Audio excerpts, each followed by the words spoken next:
afternoon, everybody, and welcome to the afternoon version of the MetaCafe. I'm your host, Janet Hickox. Sitting next to me is my friend, Nicki Gill. She's joining us today from Down Under in Australia. Hello, Nicki, and welcome to the MetaCafe. Hi, Janet. Nice to be here. It is really nice to have you. It is interesting to be on in the afternoon. I'm not used to going on air in the afternoon. I kind of like it though. And of course, we had to go on afternoon today because Nicki, living in Australia, is about 18 hours or so ahead of me on the West Coast. It should be, what, about 9 or 10 a.m. your time? Yeah, it's 9 o'clock in the morning here in the sunny Queensland. Woohoo! And if we had Nicki come on at 8 o'clock in the morning, my time, it would be in the middle of the night for her. So we thought we would be nice and just reschedule this to the afternoon. So welcome, everybody. I'm glad to see you out there. It'll be the same kind of thing that we do every morning. We can chat with one another. I can see Feng Shui with Nicki saying, looking forward to this opportunity and sharing with your audience. And already comments that I made earlier about Nicki joining us at 4 o'clock this afternoon. So check in with us. Tell us how your day's going. I see Tom. It's better Feng Shui to do it in the afternoon because he can sleep in. So Tom is from Canada. And yesterday he sang me the most wonderful birthday song. And it was the sweetest thing ever. The sweetest thing ever. Happy birthday for yesterday. Oh, thank you. Tom says, "Good day, Nicki." I'm sure I didn't say that with the right accent, eh? So before we get started with Nicki this afternoon, I wanted to go over the card reading this morning. Nobody yelled at me, Nicki, for saying, "You didn't do the card." And it was sitting right here in front of me, and I totally forgot. So I want to make sure I get that out of the way. I will repeat it again tomorrow morning just because it's a really good card. I know that when I did the morning broadcast and we were talking about the summer solstice, there was a lot of tricky kind of energies that are coming up as we reach the solstice, and it might have seemed a little doomy and gloomy, maybe not doomy and gloomy, but certainly not the most optimistic, brightest of things, but definitely not the worst of times. But the card was wonderful, and the card itself told us that we are blessed. I don't know if you guys can see that. It's a really beautiful pinkish color card, beautiful fairy sitting on what appears to be the moon, I guess it is, or she's making the moon out of her fairy tale. And the card says blessed, and it is number 22, which is a master number. I already like that. So let's see what the card is about. By the way, I am using the Wisdom of the Oracle from Colette Baron Reed, my usual deck. Tom's yelling at me. You didn't do the card? So the card's meaning says, something wonderful that is unearned and unexpected. Grace that is an unforeseen gift from spirit. And by the way, I drew the card upright, so I'll read the upright definitions. The message says, there are moments in life when out of the blue, it seems that everything has been orchestrated by divine intervention. You feel blessed in ways that are difficult to express. It's as if the Red Sea parts in front of you and events come together to banish your troubles easily and naturally. You know deep down you did not deserve any of it, and yet here you are. This is one of those times. Let awe and gratitude for all your blessings guide you now.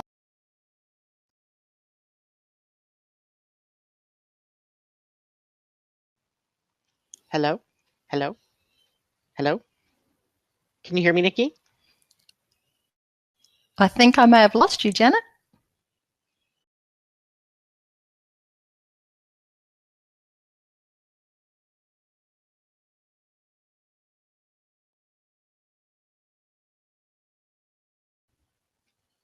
Am I back now? Nicki, can you hear me?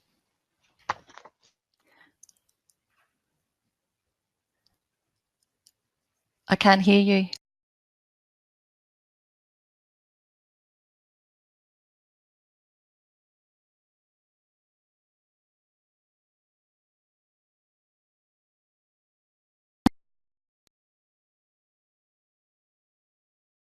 Hello? Hello? Can you see me? Can you hear me? Okay, so everybody else is telling me I'm back. I can hear you again, Janet. Okay, awesome. All right. So Who knows what that was all about? Who doesn't want to hear the message of blessed? Okay, let's rephrase this. You are moving toward a deepening of intimacy in a unique and sacred partnership.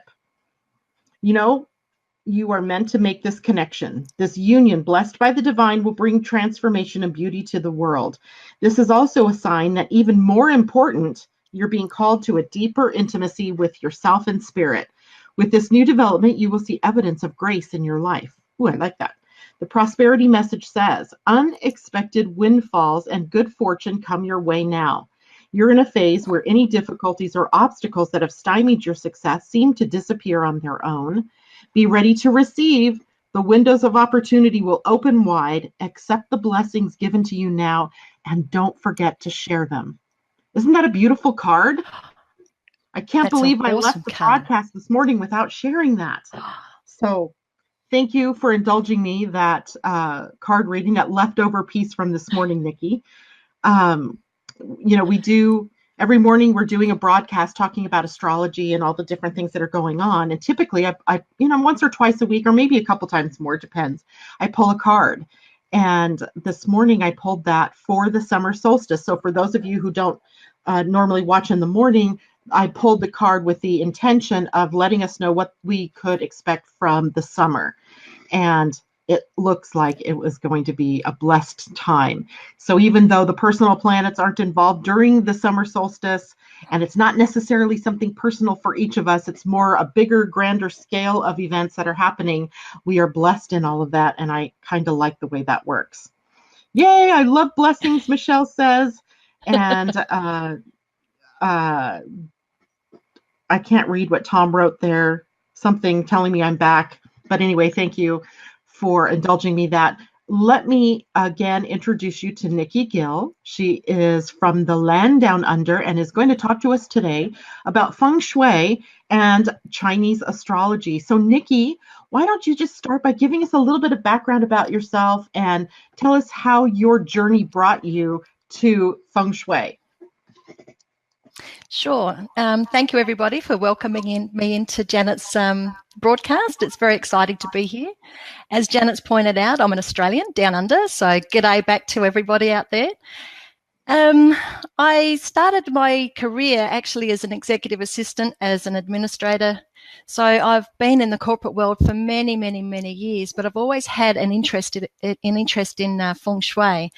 I have purchased so many books and bookmarked so many websites, and it was just so confusing that I really couldn't implement it myself. So the way that I actually got into Feng Shui is where we currently live, which is a beautiful place on the Fraser Coast in Queensland. We started to getting some, let's just say our world sort of turned pear-shaped. So we got a Feng Shui consultant in to see how the energy flowed within our home. And we spent 2 hours literally moving furniture around. And my instinct told me there was more to it than just furniture arrangement. So I started delving a little bit deeper into the subject and embarked on a 2-year course, which was very, very intensive. And it brought out the amazing language of the universe into play of how Feng Shui actually works and how the energies interplay within our environment. And so that's how my journey into Feng Shui started. So since then, things have just started to fall into place. It's getting exciting. It's I can't explain the excitement I get each time I get the opportunity to do a Feng Shui consultation for somebody. I'm currently doing one for a business at the moment, and it's to see how the interplay of the energies in a home play out and how they can actually affect you with all of the aspects of your life, whether it's health, relationships, or prosperity, is quite interesting, and how it correlates with any problems that people may be experiencing at the moment. So I hope that has sort of given you a bit of an insight of how I got into it. Yeah, it's really interesting when you jump into something that becomes a life change because you were interested in having something done for yourself. And, I meant to have it in front of me. Nicki did a consult for me, and it's not just this simple little piece of paper that you get. I mean, there's a lot of thought and a lot of work that goes into it. I think one of the biggest surprises that I had when you did that was asking me like for my address so that you could actually, Google Earth me and see where I was, what direction my house was facing. And then I went outside and took pictures of the outside of my house so that she would have that. And she's in Australia. I'm in Washington State. So we were doing this completely from different sides of the globe, such as the nature, of course, of the world we're in. And it was just as effective as if she had been in my house doing this. Right? That's That was the correct. most, yeah. So it doesn't matter. She can, I guess, I could have even put you on camera, Nicki, and just walked you through my house and you would have gotten an idea, right? Well, I could get an idea that the reason why I need a compass direction is because that plays a very important part in Feng Shui. Without the compass direction and a facing direction, we really don't know what to do with how the flying the stars happen. And just so people know, flying stars is actually one of the schools that we learn with Feng Shui. So we work with the forms school, the compass school, and also flying star school. So each building has got its own natal chart, I guess we'll call it. People will resonate with that being an astrology program. So they have their own natal chart, and then the energies within that never change, except we have what's called annual visiting energies. So once we've got a compass direction, I suppose we fly the stars, and then I can get a feel for what's happening in each of the rooms. So that's one of the reasons why Janet had to change around her room that she's sitting in at the moment, because she was sitting in some very challenging energy. So, and yes, Google Earth and a couple of other online tools are very, very convenient to be able to do a Feng Shui consultant from anywhere around the globe. Yeah. So I think what I really got from all of that is that Feng Shui is very deep. I mean, it's one of the more ancient systems out there. I mean, obviously it goes way back in time, and literally it's about how energy flows. Is that correct? That's correct, yeah, and it's the interplay with the energies. So we work on the 5 elemental theory. So that includes your wood, fire, earth, metal, and water, and how they interplay, whether from a challenging perspective or a positive perspective. And then we need to take into consideration what occurs each year at the 4th of February onwards is the annual visiting energy, and how that energy is going to affect the already known energies that lie within the blueprint of your home. And what is special about February 4th? Why is that important? Why is that date important? It's just basically around the Chinese New Year. So, yeah. Right. And so those energies change on an annual basis. But does it really change fundamentally anything about the feng shui of the house, or does it just add to, or maybe just add a little flavoring to the whole of the feng shui? It can actually distort some energy quite significantly. I'll give you an example for my own home. We've got quite incredible energy at our front door at the moment, except the annual visiting energy is so challenging. We're having to stop using the front door because it basically represents catastrophe. So we want to suppress that energy as best as possible. So to suppress it, we're bringing in certain elements to weaken the power of that particular element that's coming through on an annual basis. Come February next year, actually it starts to taper off around November, so that you start to feel a weakening of that charged energy. So come next year, the energy that's coming in there is actually going to further enhance the good energy that I have at my front door. So we'll be opening that wide up and using it a lot more next year, Now, which is very enjoyable.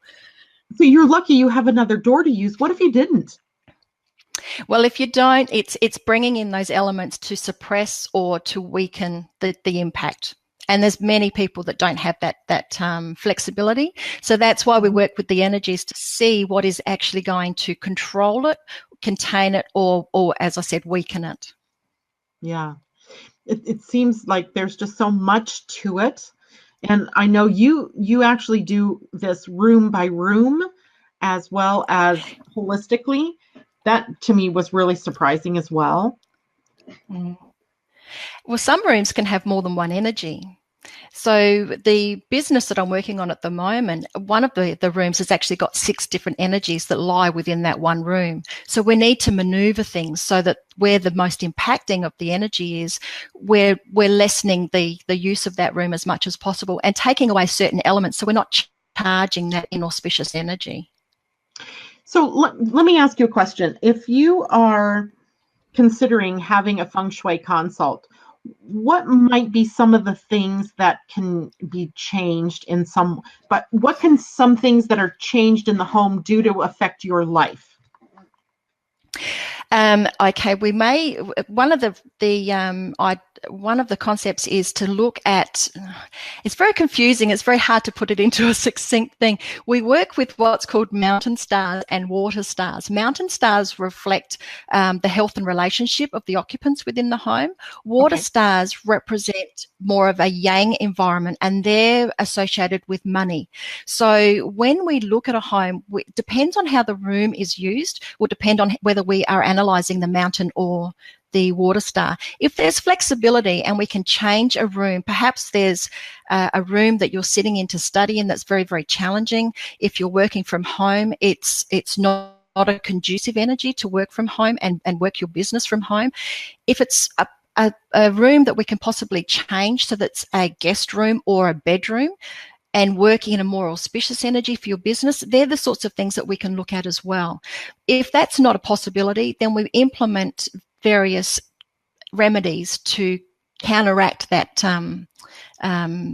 challenging energy.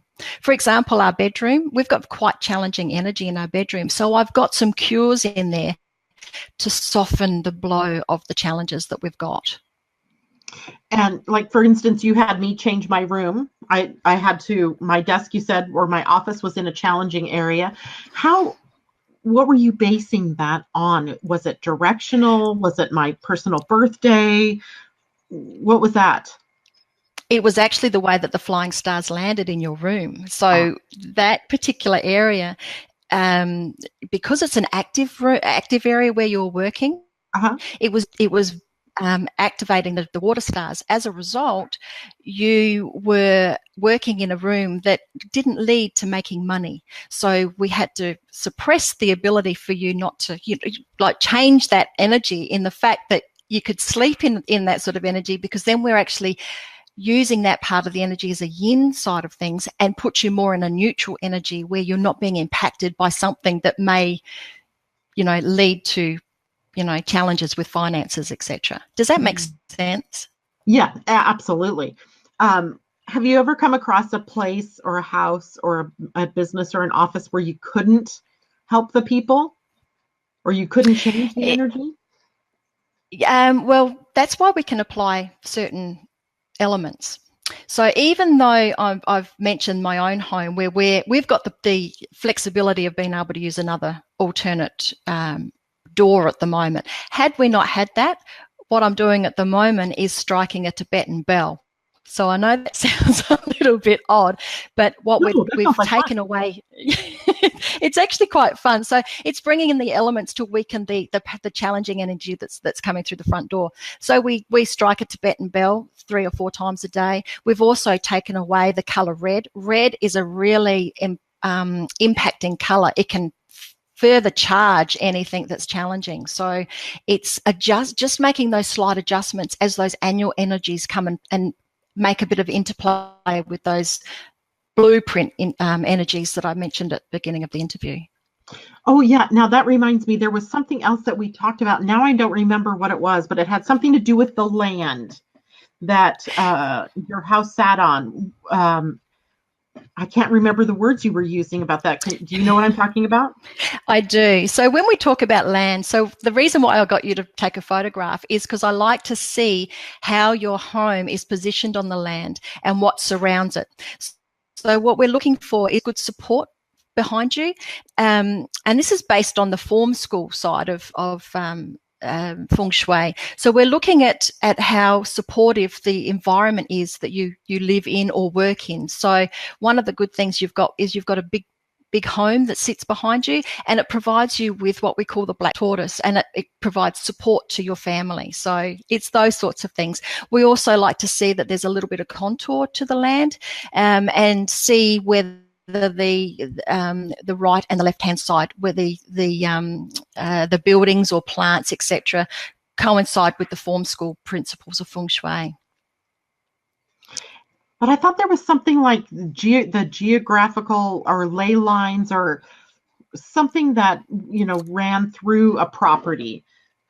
You're talking about geobiology. So that's about geopathic stress. Yeah. So that's actually yeah. So sometimes we can do a bit with Feng Shui, but the occupants may not have any positive benefits because their house may have been or their land may have been hindered by some geopathic stress lines. So that's a completely different subject with regards to Feng Shui and rectifying any of those geopathic stresses. That, unfortunately, is something I don't believe you can do remotely, because you use dowsing rods to identify where those geopathic stress lines are, and you need to put a particular remedy in the ground based on your findings. That sounds like kind of fun to get dowsing rods out, to look around a property. And, does the history of the land also come into play? What if, you're, like in parts of our country, people are building, their homes on land that was once a battlefield, perhaps, in early days of the country's history. Does that kind of energetic signature hang with the land through history? It certainly does. We have the same thing over here with our Indigenous Aboriginals. Mm-hmm. So land is very sacred to our custodians of the land. So we do need to be very, very careful of where we build and what we're building on, and there's certain processes that can be done mm-hmm. to allay those sorts of things. Yeah, I remember you said too, because I also have a big tree that's right behind where I live, and somehow everything balanced out nicely on each side of the house. I wonder how much of this is intuitive with some people. I mean, I had nothing to do with the building of this house. I had nothing to do with the landscaping of this house, but somehow it does seem to flow. Do you think there's a connection do we tap into the energy signatures of places that we live in somehow? Most definitely. There's no doubt about that. Most definitely. Yeah. It's just. And going back to geopathic stress, sorry, Janet, no. Going back to geopathic stress, when you walk into a place and sometimes things just don't feel right. Yes. And you walk out again. Sometimes that can be because geopathic stress is like an invisible wall. So sometimes it might be that, they may have geopathic stress at their front door, for instance, and that gives you that sense that there's something just not right. So the energy of, positive chi is just not flowing into the home due to that. Yeah. Yeah. So it's pretty in depth, isn't it? It's like nothing like simple, like just there's no like rule 1, 2, and 3, and you could just follow this on your own. It almost really does need an expert to bring in. There is no one size fits all.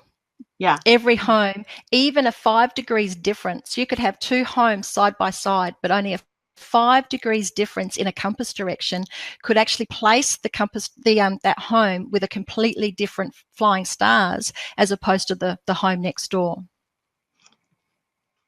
That's just wild. That's wild. I remember too. Another thing. Go ahead. I can bring. Oh, sorry. Another thing that we do need to know as well is the age of the home. So the year that the home was built.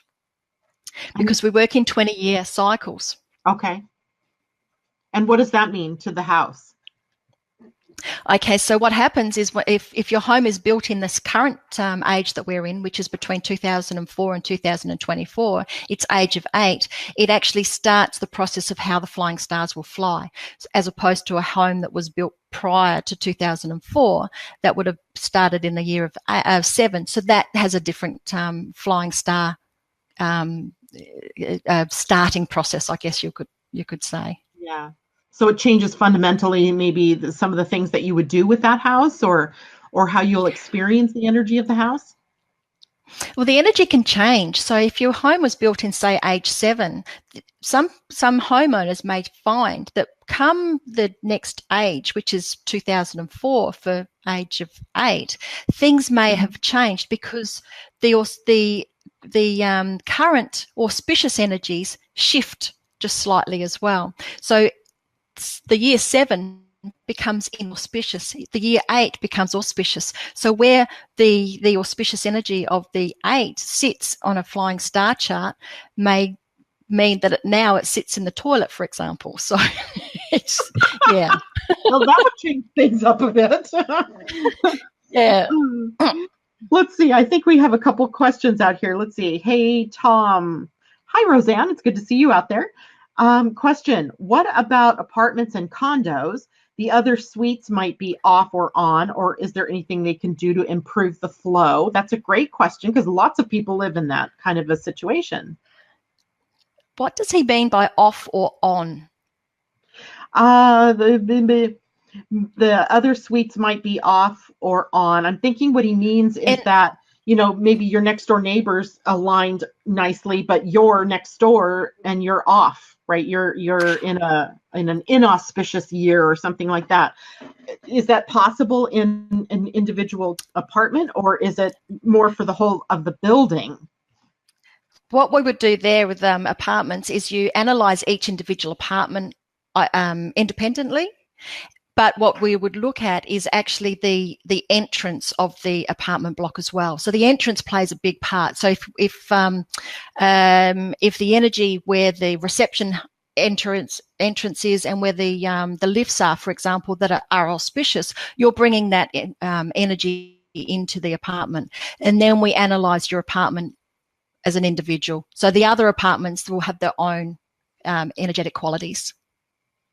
Does that answer your question, Tom? The flow of energy off or yeah, gotcha. I think that's what he means by that. It's interesting because when you said like an entrance, so I'm thinking of an apartment building that people have, there's a main door that people would walk in, and then you've got all the apartments. But along the West Coast here, at least for us, a lot of the apartment buildings are open, right? There is no one entrance. I mean, they might be in L shapes or, H shapes, and all of the entrances are outside. There's no one entrance. Would you then use what the street's main entrance into the parking facility might be, or something like that? No, we would just need to we would just need to work on the apartment individually then. So if the apartment door opens out onto the open, then that's all we needed to analyze. Yeah, because that's what Tom's saying. The entrance to the property is the driveway, but his apartment has its own outside entrance. And that's how I see most of it. Although I do have a friend now who's in New Mexico, and she was just telling me yesterday that there's like a main door, like you get buzzed in. Yes. Kind of East Coast of the US thinking here for me, where you get buzzed in, and then you have the elevators that take you up and down the floors. So the apartment doors are all opening into hallways. Would that change anything? Yeah. So now with your friends, let's use her as an example. Does she have a balcony that she overlooks water or a park or? Yeah. It doesn't overlook a park or water. I think it just overlooks the street below. Yeah. Excuse me. So basically we would analyze the energy that's coming in from the main apartment area. But when we analyze her particular apartment, we're looking at where the facing direction is, and because she's got a lot of windows that are overlooking a street, or if you overlook ocean or a park, that's where we would actually use the facing direction to analyze the energy within the apartment. So it gets little bit confusing again, because then we're not actually using the main door for the apartment analysis. Yeah. And Tom is saying that all suite doors are to the outside, and there's outside grass and area and a row of trees. So he's looking more at a park-like setting, it sounds like, than a urban area. So we would actually look at the image of Tom's home and identify which is the most facing direction. And there's a lot of criteria that we need to consider with what a facing direction is. But his main door, if it faces a particular way, his main door is probably the one that we would use as the entrance to the home. Unless he uses another entrance. If he uses another entrance, we need to look at those sorts of things as well. So that's why I say there's no one size fits all. Yep, absolutely. Hi, Suzanne. It's good to see you out there. She says, hello, ladies. And hello. So for those of you who might be just tuning in, this afternoon's broadcast, we're talking to Nicki Gill, who is a Feng Shui Consultant and a Chinese Astrologer. I guess I can call you that. And so we're having a discussion right now about Feng Shui and how it might affect apartments differently from homes. Nicki, I was going to ask you a minute ago about something to do with the flying. I think you called it the 20-year cycle. And so if that's changing every 20 years and every year there's a new energy coming in, then do you update people's Feng Shui on a yearly basis then? Yeah, and when we talk about the 20-year cycle, the actual 20-year cycle, the actual blueprint of your home doesn't change at all. It's just that it adjusts of the 20-year cycle as it kicks in. It actually just adjusts what flying stars are now auspicious as opposed to those that are inauspicious. So we would still have the original blueprint. It's just that the energy analysis changes based on the new 20-year cycle. So, and yes, an annual update is required because it's the annual energy that we need to look at as how it interplays with that blueprint of your home. And then that means like if this was a year, what number was this year? We're in a 20-year cycle and it's year 8, but this year is actually what we call it's a 9-year for the annual. So you're going from the numerology then, pretty much of the universal year, right? 2018 is turns out to be, well, let's see, 2018. Yeah, how did you come up with 9? Because I don't come up with it. So Nicki, it's the language of the universe. Where did you get that 9? Yeah. How does that? Where did the 9 come from? Well, we actually work with a grid of 9, and when we lay our grid out, so we it's the universal language. So we actually work with the 9 numbers. Yeah. Wow, that's even deeper than I thought to even think about. Like, I never thought to ask you that when we did my house of where did that 7 come from, or because I think that's what mine was, and where did the 8 come from, that kind of thing. So in 2024, did you say it is that changes? Yeah, so in 2024 we will kick into a new 20-year cycle. And that it will be an age of 9. And to just give your listeners a little bit of an idea, at the moment we're in an age of 8. So age of 8 actually represents, from an auspicious perspective, steady increase in wealth and fame. Now, it does have an inauspicious or an untimely aspect to it, but because we're in an auspicious time period of 20-year time period, we don't have to really worry about that untimely side of this 20-year period. 9 relates to success and promotion. And again, once we get into that 2024 and beyond, we really don't have to worry about the untimely side of things. But the untimely workings that we're dealing with are the numbers 2, 3, 4, 5, 6, and 7. And they won't come timely again for quite a number of years because of the 20-year cycles. So we're rectifying those as we go. Yay. However, there's some really for at least 28 years or so. Let's see, it's 2018, so we have 6 more years in this cycle, and so 26 years before we have to deal with the untimelies. Well, they've all got their own auspicious side of things, so we're missing out on the auspicious side of those things. So when they come into our homes, we need to just make sure that we're suppressing them so that they're not going to do any damage to us. Yeah. See, Yeah. there's another aspect as well. See, we have certain things that affect our health if we're sleeping in certain energy as well. So, and it's over a period of time. It's not, somebody's not going to go and sleep into a room that's got some pretty a challenging energy and get sick straight away. It's over a period of time where they may start feeling that they've got abdominal issues or other ailments that that when you start analysing their room, they may be actually sleeping in what we classify as a sickness star. So it's those things that we need to look for to make sure that we're not hindering our health. Absolutely. No one wants to do that. Hello, Maureen O'Sullivan. It's good to see you out there. So let's transition, if we can, over to one of my favorite subjects, astrology. How does Chinese astrology figure into all of this? I mean, in my head, it makes perfect sense, but I can't quite tell you why that makes perfect sense. So can you tell us why that makes sense? Given that I'm still a student of this subject, I'll do my best here. But Chinese astrology works on the same principles. Actually, Chinese astrology also works on the same principles as traditional Chinese medicine.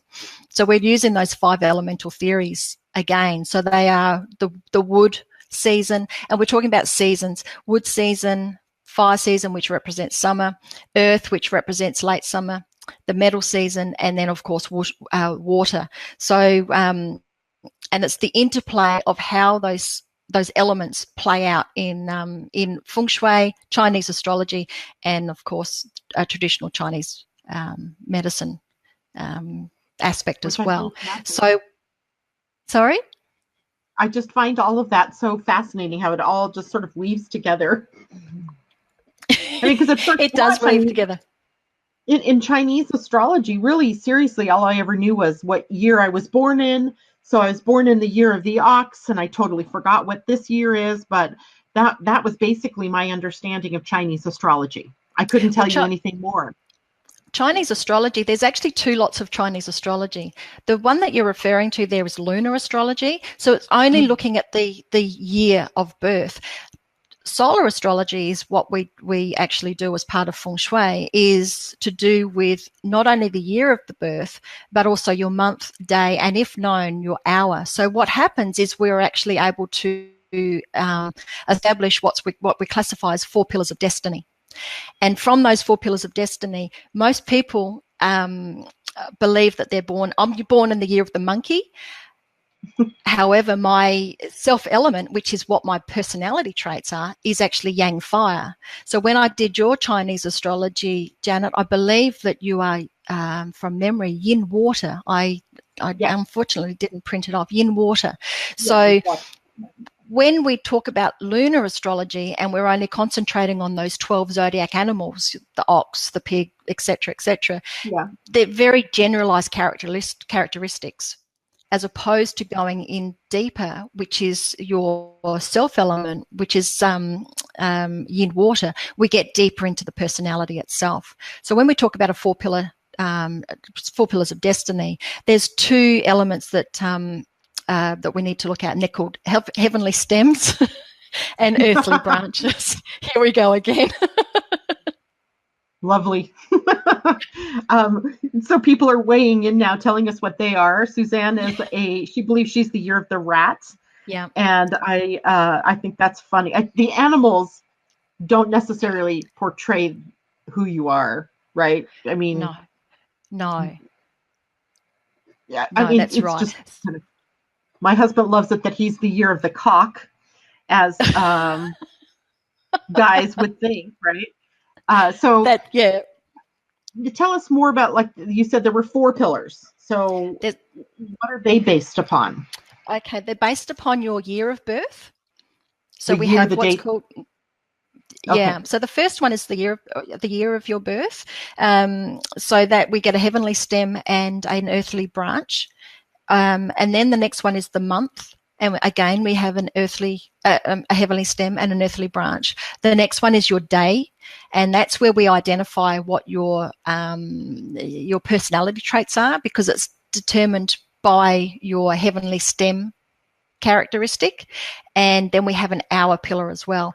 And the hour pillar has less influence because it changes every 2 hours. So there's less of an influence with regards to the impact of that particular pillar itself. Yeah, that's very similar. I mean, in idea, it is similar to both human design and astrology, where you have a time, a date, and the hour. I mean, a time, a date, and a place, which, you know, gives us coordinates in which we can place everything. So it seems similar in that way. It does seem similar in that way. What we work on is the elements. So that's when with the water, the wood, earth, etc. comes into play. And each, depending on where it's positioned in your chart, will determine what relationships it relates to, and also how your chart is laid out will determine how resourceful you are, how money can make an impact with you, your expression, etc. For me, for example, I'm a Yang fire. My resources come from the element of wood, and my chart lacks a lot of wood, but I have a lot of earth in my chart, which is my expression. So I have a lot of expression, but very, very little wood. So I have to do things to counteract that imbalance in my chart. For example, wearing stuff that is wood based. Going out and hugging a tree, for example, those sorts of things. And diet diet comes into place. Yeah. I love it. There's Nicki out there in her front yard hugging her tree. Nicki's actually started out as a client of mine, and we've just become friends over the course of time. And she has these wonderful birds. I think they're called butcher birds, with a very cute name, that comes to visit her. So when we're doing our sessions, sometimes our coaching sessions, these birds are flying by or sitting on her computer while she's talking to me. It is so funny. But I didn't realize they're part of the magpie family. That's why they're so loud and they are obnoxious. Yeah. Because I went looking them up. And can we just touch on that a bit, Janet? Yeah. Because people are probably wondering, how do these birds fly in and sit on her computer? So this is going back to Feng Shui. And my home has got what we call missing sectors, and that's the architectural design. But my divine noble, which is my most auspicious energy in my home, is actually in one of those missing sections. So to make sure that I'm using that room and I'm actually energizing the auspicious energy, I've moved my desk and my study out in the patio. So that's why the butcher birds can actually come in and sit on our computer. And on my computer, yeah. Yeah, but you're also lucky that you live in a climate where you can do that. Although, I don't know, in the dead of summer, can you be out there like that? Yeah, it's fine. We've got a lot of breeze and everything. So, and there's another aspect. This is where Chinese astrology comes into it. That is actually my fire sector in the home. We have different sectors within the home. So my fire sector in the home is very beneficial for me because I need more fire in my chart. So I'm sitting in a zone in my home which is very beneficial for my self-element. It strengthens it. You got to love this. This is really very complex. The other thing I thought that was really interesting in, and I'm not sure I'm going to say this right, and I should have thought to have my report in front of me, was the pinnacle, was it called, or the pinnacle year that you're in? Like your luck pillars? Yeah, that when I turned 56, then I was in this new energy. Yeah, what we do is we work on luck pillars, and their influence of time. Yeah, their influences of time over a 10-year period. Now, when your luck pillars start depends on when you're born. So not everybody starts at the age of 10. I think mine starts at the age of 9. I'm trying to remember. Yours must start at the age of 6 or 7. Probably. Yeah. So we have a time of influence. They're all 10-year cycles. It just depends on when it starts, whether it starts at the age 0, 1, 2, 3, 4, and so on. So then we established 10-year cycles, which are called luck pillars, and there's an influence over that period of time that will either be beneficial to you based on your personal chart, or you need to take a little bit more care because there may be challenges that come in during that period. But having said that, we also need to take into consideration each year that falls in that 10-year period as well. So with your report, I gave you, I think, a 2018 and 2019 overview of how the interrelation to, Yeah. And that interweaves with the feng shui. So if I were to move in the next, I don't know, let's just say I move next, before the calendar year is over, does that affect my Chinese astrology as well? I mean, is there a difference in how you would interact with me with my astrology because I'm living in a different place? No, not at all. It's based on where you live and where you were born and your date of birth. So that doesn't change at all. Let's see. Suzanne says, how would I find that out? Well, we've got something for you, Suzanne. And for all of you out there, Nicki has generously given us a discounted offer for people listening to the show today. And that is a discount on both feng shui of 25%, I think it is, off the different things. And she's also got a discount on Chinese astrology. So I have the link up. Hold on, I'm going to copy the link. And I'm going to go back here and I'm going to post it so that you can go to her website. There we go, Feng Shui with Nicki. And I don't know if that turns into a link. You may have to copy and paste it yourself and put it in your browser. But that will give you the page specifically where you can engage Nicki for either Chinese astrology or for Feng Shui Consult. And like I said, she did a wonderful job on mine, and we just did it all remotely. It doesn't matter. She's in Australia and I'm in Washington. We were able to do that, and quite successfully, actually. You know what was funny, Nicki? I think the most challenging thing for me to get the Feng Shui consult was drawing the floor plan of my house. I agonized over that. Ask Michelle. If Michelle's out there, she knows because she was with me as I was trying to do this. She's the image in the doorway. She's the image of the doorway because she was like, okay, we're going to take this picture from here. And of course, we had torn the house apart that day, so it was a terrible mess to start with. And yet she was still able, regardless of my drawing and of the mess my house was in on that particular day, to be able to do this. And that, to me, is just outrageous, right? That we have the ability to do that.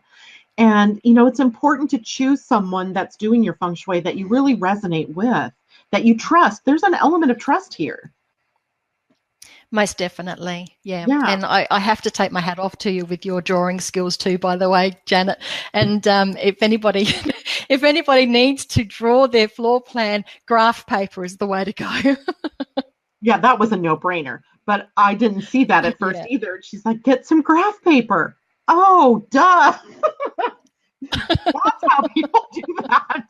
Oh, God, it was funny. It's that moon. I have the moon in Virgo, and it wants to be perfectionistic, right? It wants all the details down. And so, it was funny. It was just funny. But I got it done. I think one of the most...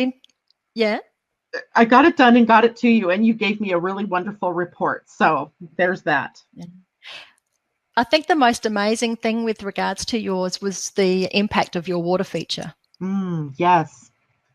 So water features play a very, very significant role in feng shui. And if they're placed in the wrong section of your home, depending on the energy, they can actually ignite some pretty catastrophic situations.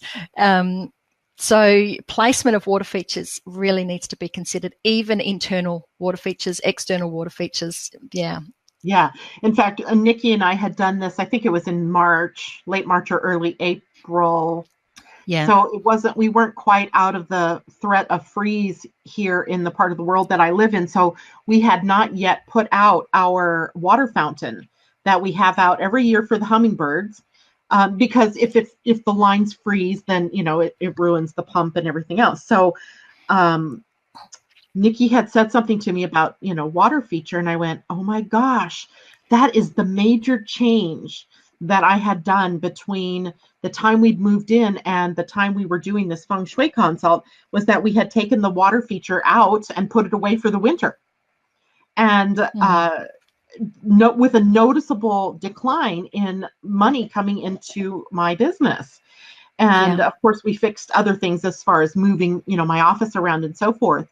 But I mean to tell you, 5 minutes after we put that water feature back out there, people started hitting me up for readings. It was really fantastic to see that. Now, it hasn't sustained that same level, but it was really funny that the very day that I put that back out there. And because Nicki was like, yeah, because normally you have to go through certain things before you put a water feature out, right? You have to be careful about doing that, making sure everything is set up the way it's meant to before you put the water feature out there. And she's like, Janet, go put that water feature out there. And get some of that anti-freeze stuff. Yeah, actually, we didn't end up with, we did have a couple more freeze days, but the water kept moving, so it didn't hurt it at all. But it's amazing to me how a little change, like taking a water feature out and putting it away for the winter, can affect you. Now, I don't know what I do for next winter. We'll talk about that, I'm sure, to maintain that flow or that water that needs to be there. And I don't know how we do that. I mean, I can't put antifreeze in there because the birds drink from it. Oh, yeah. Well, yes. I'm sure there's something out there that we'll find. Anyway, it's a challenge for us. Yeah. Or I just put warm water through it in the morning or something like that. I don't know. But that was a fascinating aspect, one that I didn't really expect to see make any kind of impact. I mean, I thought there would be because you said there would be, and then there was, and I was like, wow, this is amazing. So I hope everybody will go to her website, the fengshuiwithnicki.com. Make sure you have the forward Living Astrology with it. Just copy the whole link down and go and see what she's offering for you as far as a discount in your Feng Shui consult or a Chinese astrology. I wish I knew what I did with that notebook that I have it in. I always have it sitting right here with me, except today, of course, because I want it. And it wasn't. You found it. It's right in front of me. Chinese astrology. Here we go. So it was about a 25-page report that you did, 14 pages here. It was the other one that was the bigger one. And it even went into the health of my own, my own health issues, things that I needed to look out for. Now, in Chinese astrology, along with Feng Shui, it's closely aligned with the philosophy of Chinese medicine, as you said. And so you have highlighted the element water in my health sector. Is that because of my yin water pillar? That's because your self element is yin water. Yeah, got it. That's correct. And what I find interesting about it, it was also identified with an emotion, and the emotion is fear.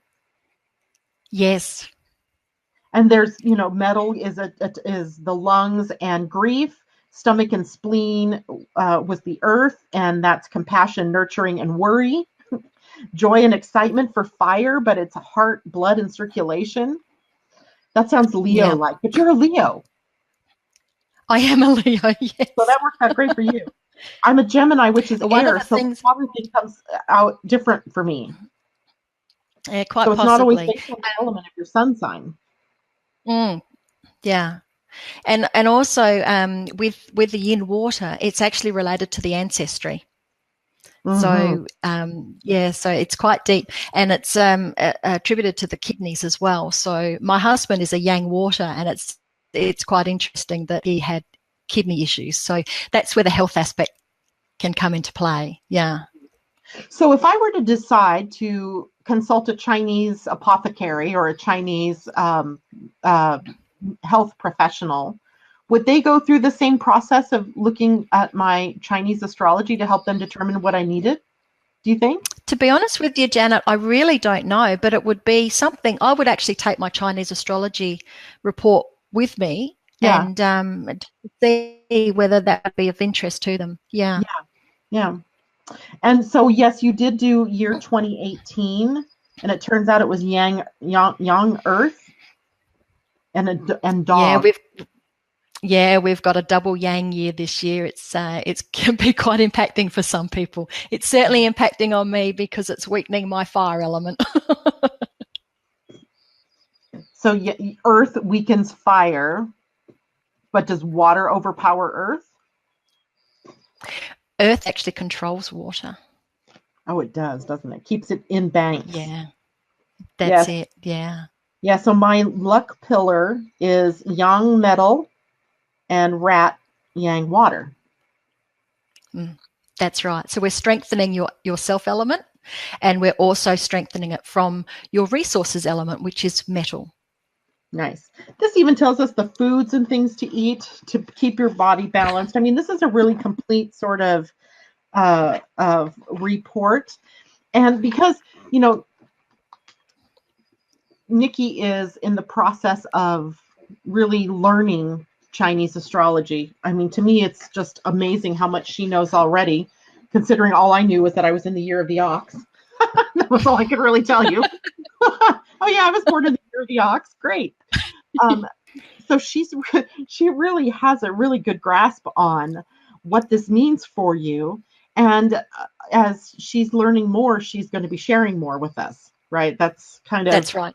how that works. And so I'm just anxious to hear as she learns more how that really plays out, because I have a feeling it's going to be diving deep into some other aspects that we're going to see are similar to astrology and to human design, which is, of course, what That's I love. correct. How all of that plays Yeah.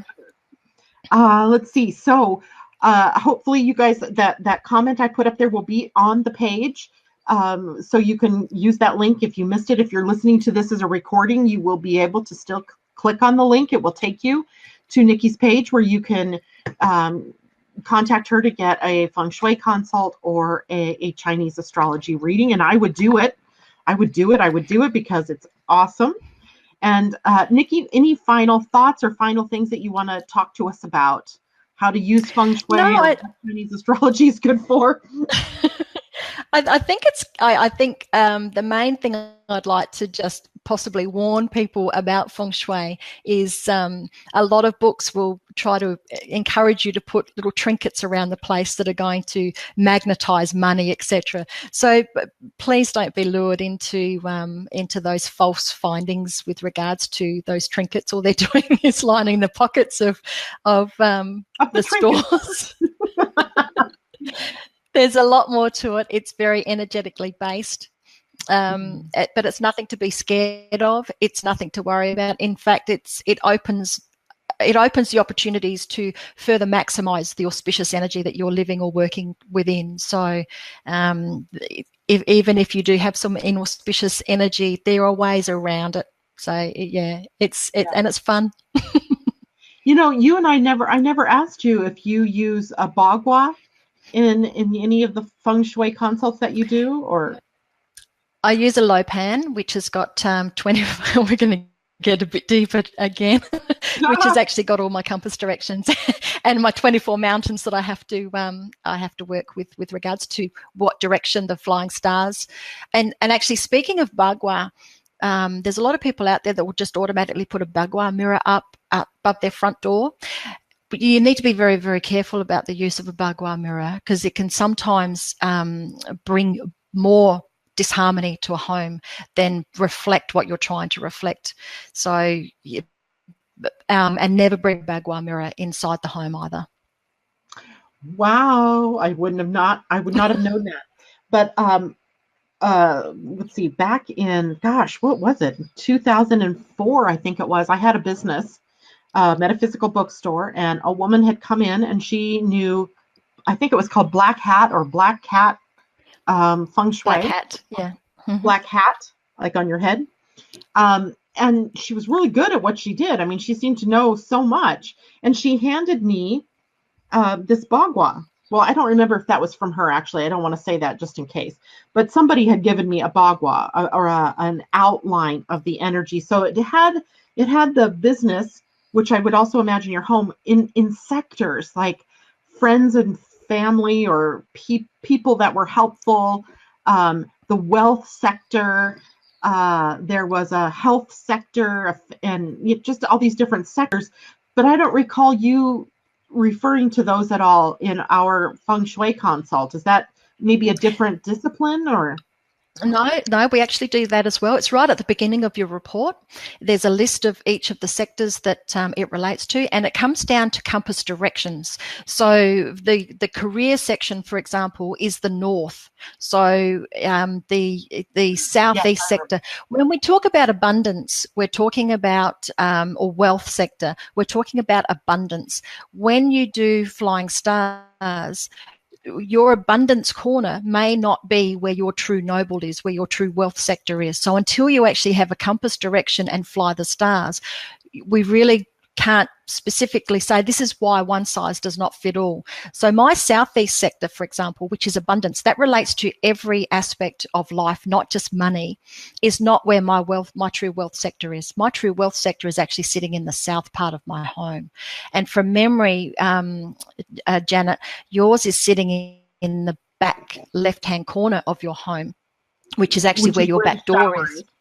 Yeah. So that's where your shower is. So with that particular situation, because we can't activate that auspicious energy, we're actually using your water feature to activate what we refer to as your future noble, and that's why it's sitting on the southwest corner of your entranceway into your home. Yeah, there's a deck. I have a deck on the front of the house, and it's sitting right there on that southwest corner of the deck. And if I could, I'd build a whole waterfall right there. It's got to be in balance. You can't overpower your home. So we do still use those aspects where one area is creativity, but it depends. It's all based on the compass direction. So yeah. So Michelle asks a good question, and this will be the last one because we're closing in on our hour here. Michelle says, what if you're staying at someone else's home for an extended period of time? As a guest or as a So the energy of that home is going to be based on the Feng Shui principles, the natal. Depending on the extension of the time that she's staying there will depend on the impact it's going to have on her, remembering that the longer you're in a home, the more the energy is going to affect you. So if she's worried about where she's sleeping, perhaps, in the home without doing a Feng Shui consultation, I don't know the energy implications on her health. Yeah. But if it's only for a short period of time, she shouldn't have to worry about that. If we've actually got some challenging energy in our guest room, we've actually had to make that into a guest room because it's not conducive to doing anything other than filling it with junk. Yeah, she's actually going to be staying in another house for a year. So to me, that sounds like it would be impactful. Yeah, it certainly could be impactful. So if it's somebody that she knows and they're wanting to do a Feng Shui consultation, she may benefit from them doing a consultation of where she could sleep in that home, and if it will be of of hindrance to her in any way. Yeah, so that brings up a good point. So if you let's just say that house has been feng shuied, and it's feng shuied to the owners or to the people who are living in it. And then this other person, Michelle, comes in and now she's going to stay there for a year. Do you have to redo that report based on her living there for the year, or is it the same? It doesn't seem like you...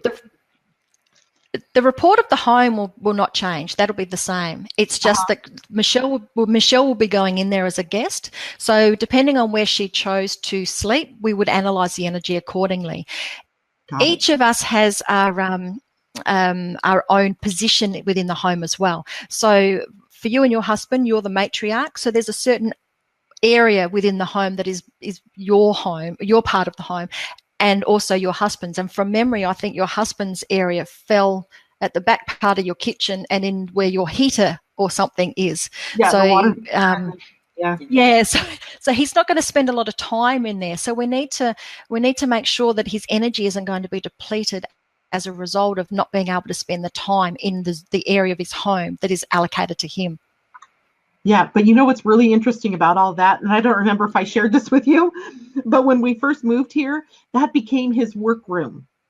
I mean, it's Oh, very small. I mean, really? it's a fairly large space, but you can imagine with a heater and a water heater in there, it took up about half the space of that room. But he went about putting up his little shelves and his little tool things, and he really did seem to be drawn to that room for his gadgets and such. Now he still doesn't get to Yeah. spend a lot of time in the room, but it's amazing how he was just sort of drawn energetically to that to be his place of keeping his stuff. Yeah, that is interesting. Yeah. Mm-hmm. Yeah, so I think sometimes we intuitively stumble into the things to the right area. Yeah, yeah, most Um, definitely. yeah. So if you would like to have a Feng Shui consult with Nicki, or you would like to have your Chinese astrology looked at by her, follow the link that we had put up here. I'm going to put it up one more time and contact Nicki. Remember, there is a time difference between us. She's on another side of the continent, or I mean, of the country, of the world. Yep. So if you think she should have already contacted you, it may be because I know that about 4 o'clock, 3 or 4 o'clock in the afternoon, my time is when she's going to be getting up and reading her email, because that seems to be when I start to get answers to my emails. So depending on where you live in this country or wherever you are in the world, account for that. And because she's really good at answering emails and getting back to you. So allow for that difference. And here's the link, fengshuiwithnicki.com/living-astrology, and take her up on her offers, because I can guarantee you it's well worth it. And Nicki, thank you so much. It was fun. We'll have to Thank you have so you on much, again if Jenna. you want more. It was enjoyable. I really appreciate the opportunity to speak with you and your audience. Thank you so much. You are most welcome. Thank you all for joining us in this extra broadcast today. I will see you all tomorrow morning at 8 a.m. Pacific time for the daily astrology human design energy report. And happy solstice to everybody. It occurs at 3:07 a.m. Pacific time. I'm not sure what time that'll be for you, Nicki, but you are probably already sitting in the summer solstice. We probably are. Yeah, now that I'm Yeah, thinking, yeah, because you're a day ahead of me. we So are. you are already no, you wouldn't be in summer, you'd be in winter. Well, they call it winter, but the weather here is pretty mild. We've actually just gone through a cold snap. We get about 2 weeks of winter. It's like living in Southern California, Texas, all those areas. Yeah, it's usually warmish in the winter. But anyway, thank you again so much, and enjoy the rest of your day. And for all of you listening to us in the U.S., enjoy your evening, and we'll see you again tomorrow morning. Thank you so much. Bye, everybody. Thank you. Much love. Bye-bye.